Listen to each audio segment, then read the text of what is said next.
बच्चों, हमारा short stories का पोर्शन कंटिन्यू है प्रो सेक्शन में, और हम आज प्रो सेक्शन की शॉर्ट स्टोरी कंटिन्यू कर रहे हैं द लंचियन, जो कि विलियम सॉमरसेट मॉगम के द्वारा लिखी गई है।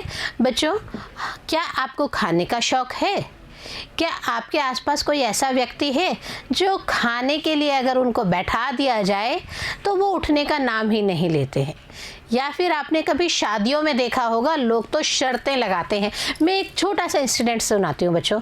एक बार की बात होती है, एक शादी होती है, उसमें बादाम कतली बनी हुई होती है। तो उसमें शर्त लगती है, जो जितनी बादाम कतली खाएगा उसको नेक्स्ट डे पूरे गांव में सम्मानित किया जाएगा। और ये रियल स्टोरी है बच्चों। हम क्या देखते हैं कि एक 70 इयर्स ओल्ड पर्सन है और उन्होंने 80 बादाम कतली एट ए टाइम बैठ के थाली पे खाई हैं और सम्मानित तो हुए वो, लेकिन उनके लास्ट में तबीयत बिगड़ गई। लेकिन हम क्या देखते हैं, हमारी ये जो स्टोरी है द लंचियन, इसमें भी तो कुछ ऐसा ही होने वाला है। क्या होने वाला है, क्या क्या कहानी हमें मिस्टर मॉगम बताएंगे, यही हम सब रीड आउट करेंगे हमारे इस स्टोरी में।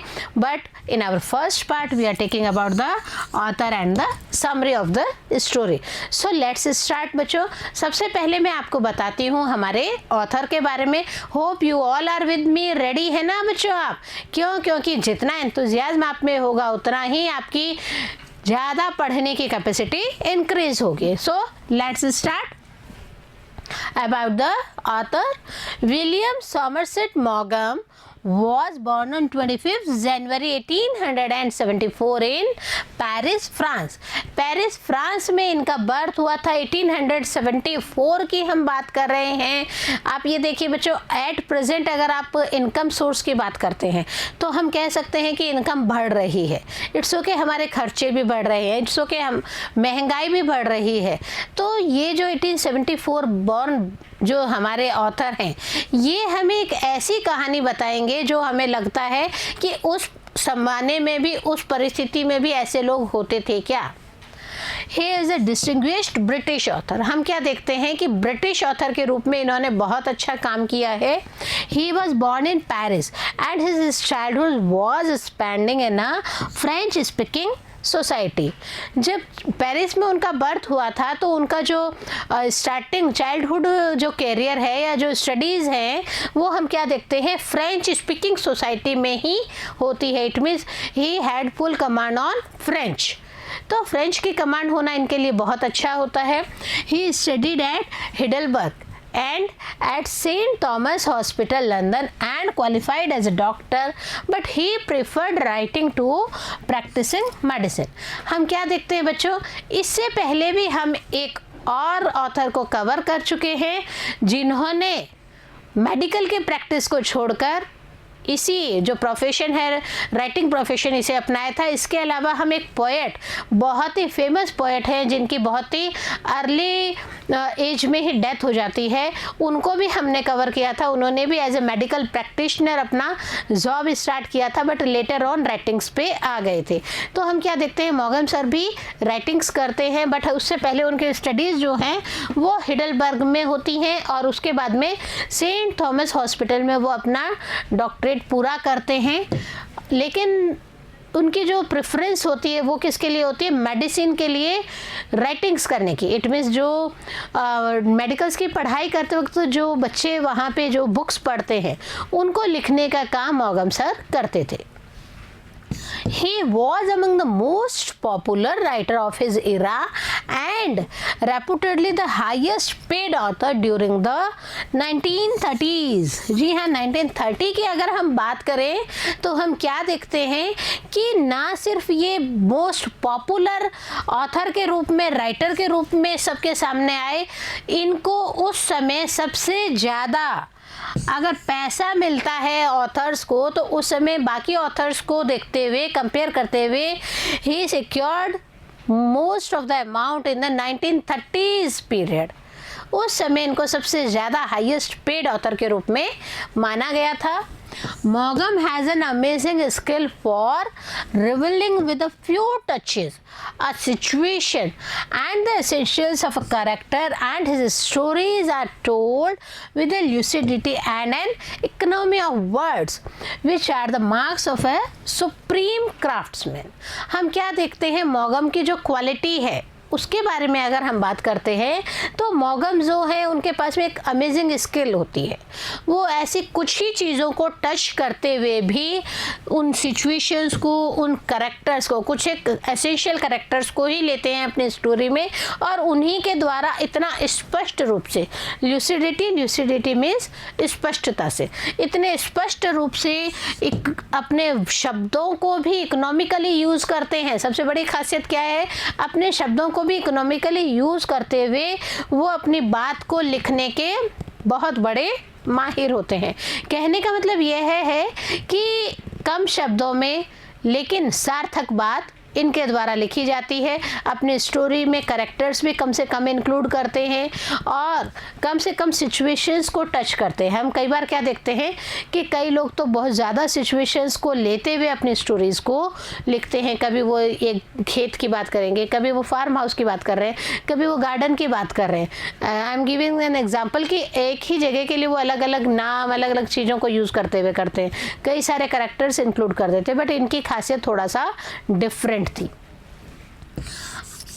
डेथ की बात करते हैं हम सर के, तो हम क्या देखते हैं, he was died on 16 December in nice France. 16 दिसंबर को नाइस फ्रांस में इनकी डेथ हो जाती है। और अगर हम इनके खजाने की बात करें तो हम इनके वर्क्स में बहुत सारी चीज़ें इंक्लूड करते हैं, जिसमें देखिए नॉवेल्स, स्टोरीज, सभी कुछ है। Novels and short stories collection है। सबसे पहले तो इनकी बुक्स की अगर हम बात करें तो इन्होंने 19 बुक्स को एडिट किया था। जी हाँ, बुक्स की एडिटिंग करना भी एक बहुत बड़ी बात होती है। तो 19 बुक्स को इन्होंने एडिट किया था। इसके अलावा 16 बुक्स भी इनके द्वारा लिखी गई हैं। नॉवेल्स की अगर हम बात करें बच्चों, तो इनके द्वारा नियर अबाउट 20 नॉवेल्स लिखे गए हैं। तो ये जो 20 नॉवेल्स इनके द्वारा लिखे गए हैं ये भी बहुत मायने रखते हैं। क्योंकि मैंने भी इनके 1-2 नॉवेल्स पढ़े हुए हैं और मुझे लगता है कि इनकी जो सिचुएशंस डीलिंग की जो आदत हमने अभी पढ़ी थी वो बहुत ही अच्छी है। ये कैरेक्टर से इतना अच्छे से इमोशनली रूप से हमें अटैच कर देते हैं। अगर हम बात करें कि इनके लिखे हुए अभी तक अनपब्लिश्ड प्लेज में भी 11 ऐसे थे जो कि प्लेज पब्लिश्ड ही नहीं हो पाए थे, उनको पब्लिकेशन में बाद में देना हुआ था। शॉर्ट स्टोरीज, अगर हम इम्पॉर्टेंट शॉर्ट स्टोरीज की बात करते हैं तो हम देखते हैं द वर्जर। द वर्जर बहुत ही इमोशनल है। इसके अलावा the ant and the grasshopper, हम सब ने यह स्टोरी कई बार पढ़ी हुई है। आपने भी अपनी छोटी क्लासों में इसको ज़रूर कवर अप किया है, the ant and the grasshopper की। इसके अलावा रेन भी आप कोर्स में कवर कर चुके हैं बच्चों। And mister know all etcetera, कई सारी ऐसे स्टोरीज हैं जो हम क्या देखते हैं कि it's okay, time to time हम सबके कोर्सेज में रही हुई है, हम इसे रीड आउट कर चुके हैं। अगर इनकी मूवीज़ की बात करें तो मूवीज़ भी इनके द्वारा करी गई हैं। देखिए द पैटेड वेल, यह एक पहली मूवी थी, उसके बाद में तो जैसे एक सीरीज़ ही चल गई। द रेजर्स एज के बारे में हम बात करें तो यहाँ पे जो सिचुएशन डीलिंग थी मूवी को, आप इसको अगर आप देखते हैं तो बच्चों, तो आप क्या देखेंगे कि सिचुएशंस को डील करते वक्त, माहौल को बनाते वक्त इसमें जो मैटर डाला गया है, जी हाँ, मैं मैटर इसलिए कह रही हूँ यहाँ पे बच्चों क्योंकि हम क्या देखते हैं कि किसी भी फिल्म में जब तक हर चीज़ को इंक्लूड नहीं किया जाए, इमोशंस को, आपके शब्द भी उतने वज़नदार होने चाहिए, आपके जो कैरेक्टर्स हैं उनका प्ले भी उतना ही वज़नदार होना चाहिए। इसके अलावा जो आप सिचुएशंस ले रहे हैं वो सिचुएशंस भी बहुत अच्छी होनी चाहिए। तो द रेजर्स एज अगर आपको कभी देखने का मौका मिले तो ज़रूर देखिएगा। ऑफ ह्यूमन बॉन्डेज भी बहुत अच्छी है। इसके अलावा द लेटर और बीइंग जूलिया, इसके अलावा और भी मूवीज़ इनके द्वारा शॉर्ट आउट की गई हैं, जो कि हमें टाइम टू टाइम कहीं पे भी मीडिया पे, प्लेटफॉर्म पे हमें देखने को और अच्छी लगे तो उसको अनुभव करने को मिल सकती है। बच्चों, मेन हम अनुभव की बात इसलिए करते हैं क्योंकि हम क्या देखते हैं, सिचुएशंस को डील करना अलग बात है, बट उन सिचुएशन से कहीं ना कहीं हमें कुछ अगर अच्छा ग्रहण करने को मिल जाए, something better knowledge if we gain, then this one is the best result for any story, for any play, for any novel or any movie। हम 3 घंटे व्यतीत करते हैं, उन 3 घंटों से हमें क्या गेन हो रहा है, कहीं ना कहीं कुछ ना कुछ अच्छा, कुछ ना कुछ बुरा हम ज़रूर उससे गेन करते हैं, तो वह चीज़ भी ज़रूर मायने रखती है। ओके बच्चों, यह तो हमने बात की हमारे ऑथर के बारे में, और अब हम द लंचियन जो है उसकी समरी आपको बता देते हैं, ताकि आपको पता चलेगा कि कैसे एक राइटर के संग में क्या क्या घटित हो रहा है। देखिए,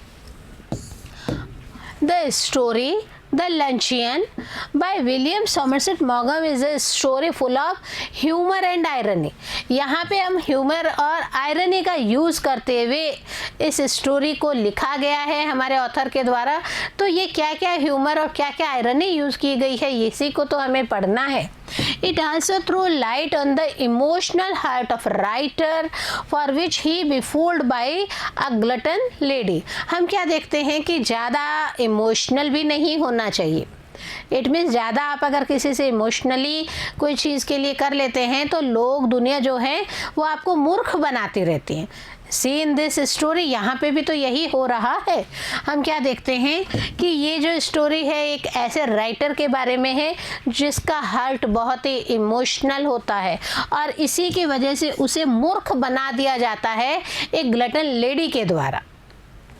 वन डे ही गेट्स, कैसे बनाया जाता है इसकी भी स्टार्टिंग, अगर हम जब हमारा सेकंड पार्ट कवर करेंगे तो आप मेरे साथ रीड आउट करेंगे बच्चों कि कैसे एक लेडी है वो क्या करती हैं। देखिए, सबसे पहले स्टार्टिंग देखिए।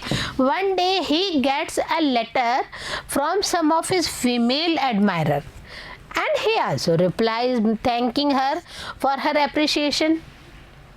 कहानी की शुरुआत होती है, एक पत्र मिलता है हमारे राइटर को पत्र मिलता है कि आपकी जो कहानियाँ हैं वो बहुत अच्छी होती हैं और मुझे बहुत अच्छी लगती हैं। पत्र लिखने वाली एक महिला होती हैं और बदले में हमारे जो राइटर हैं वो भी उनको रिप्लाई करते हैं। रिप्लाई कट से रिप्लाई है थैंकिंग का, कि थैंक्स आपने मेरी स्टोरी पढ़ी, थैंक्स आपने मुझे अप्रिशिएशन किया इसके लिए। लेकिन यह स्टोरी पढ़ना या अप्रिशिएशन करना, ये एक पत्राचार उनके बीच में चालू कर देते हैं। दोबारा एक पत्र मिलता है हमारे राइटर को। देखिए, again she writes a letter to him and tells him that she was passing through Paris and wanted to have a luncheon with him in the Foyer's restaurant which was an expensive restaurant। अब शुरुआत होती है हमारे writer के मूर्ख बनने की।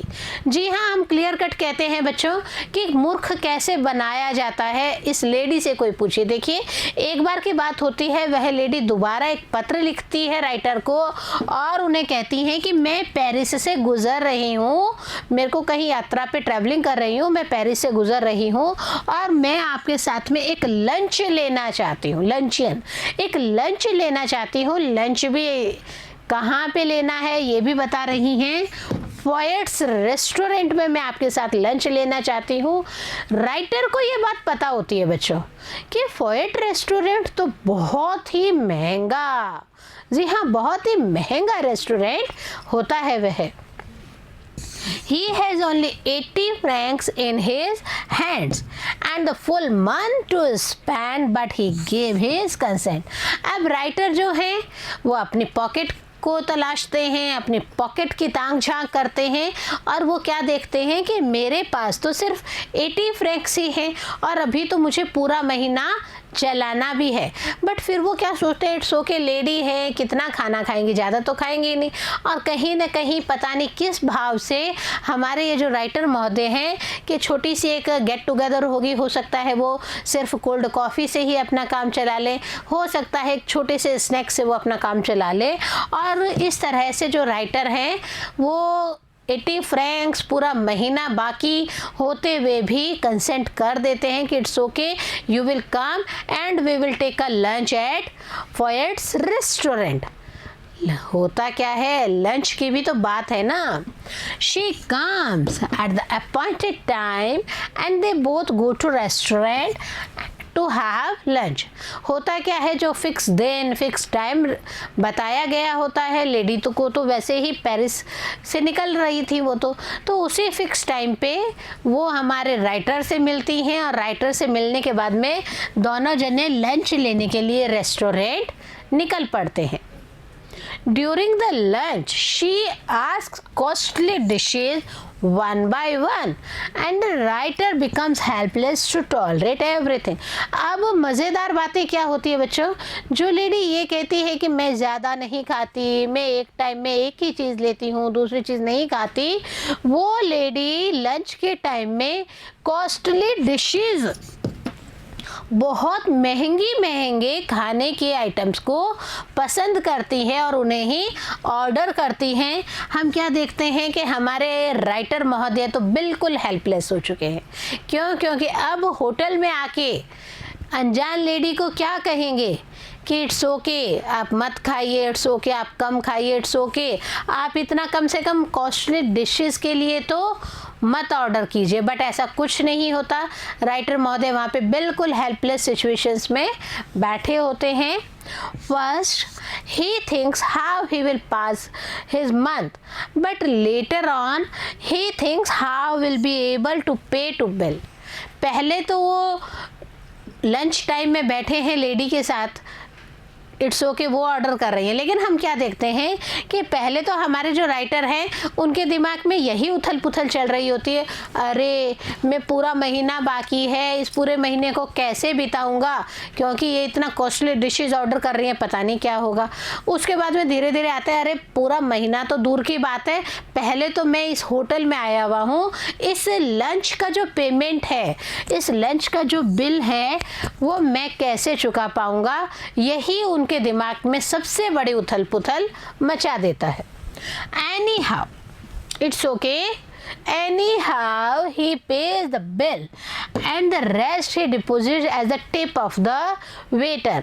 80 Franks बच्चों कम नहीं होते हैं, तो हम क्या देखते हैं कि ठीक है, इतने कुछ भी हालात रहे हों, उन्होंने उस बिल का, उस खाने के बिल का पेमेंट भी कर दिया और वेटर के लिए भी कुछ टिप्स छोड़ देते हैं।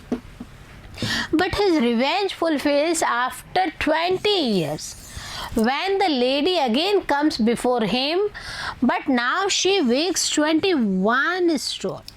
हम क्या देखते हैं कि वो बात तो आई गई हो जाती है, एक लंबा टाइम पीरियड बीत जाता है, और लंबा टाइम पीरियड भी कितना, 20 इयर्स का टाइम पीरियड बीत जाता है। एक बार वापस वो लेडी से राइटर मिलते हैं और इस बार क्या देखते हैं, उस लेडी का जो वेट है वो 21 स्टोन हो गया है। हम यहाँ पे केजीज में वेट लेते हैं, आप सबको पता है कि वह 60 केजी है, वह 65 केजी है, वो 40 केजी है, लेकिन हम क्या देखते हैं कि वहाँ पे स्टोन में वेट लिया जाता है। तो राइटर सिर्फ इसी बात से खुश हो जाते हैं कि चलो 20 साल बाद में मुझे ये लेडी दोबारा दिखी है और ये लेडी अब इतना मोटी हो चुकी हैं कि इन्होंने 21 स्टोन वेट गेन कर लिया है। He thanks God for his event, और तो कुछ राइटर के हाथ में होता ही नहीं है। वो क्या कहते हैं, हे भगवान धन्यवाद, उस समय मैंने खाने का बिल दिया था, बहुत कॉस्टली बिल था, उसका बदला आपने अब इस रूप में दिया है।